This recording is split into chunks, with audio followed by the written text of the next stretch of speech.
지난달 15일 평양 남북 축구 월드컵 예선전을 스웨덴 대사가 왜 트위터로 보내줬지 않았어요? 그랬죠.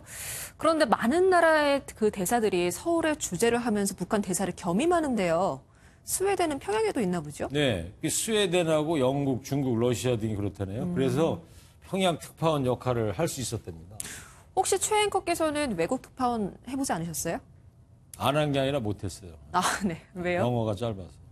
대신 저 평양 특파원 자리 생기면 늦었지만 자신 있습니다. 외국어 안 써도 되니까 그러시는 거죠.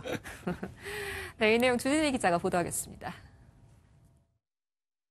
100년 해로를 약속한 남녀가 비둘기를 날려보내고 중학생 정도 남학생들은 논밭에서 농기계도 없이 일일이 손으로 수확합니다.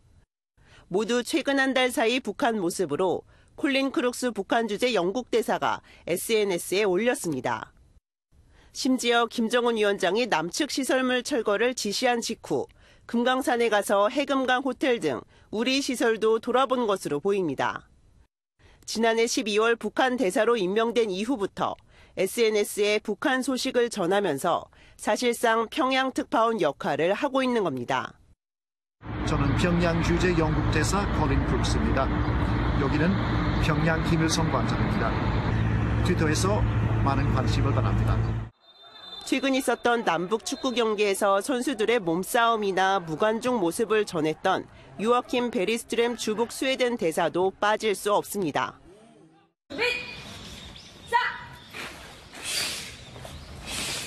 잘 맞추라, 옆팔이 간격.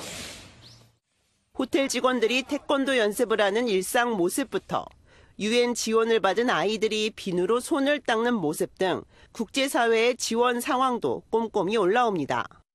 북한에 대사관을 둔 국가는 유럽 7개국을 비롯해 모두 25개 나라로 중국이나 러시아 등 대사들은 이런 SNS를 운영하지 않고 있습니다. 하지만 서방국 대사들은 외교 특권을 이용해 자유롭게 북한 내부 소식을 전하는 것으로 보입니다. MBN 뉴스 주진입니다.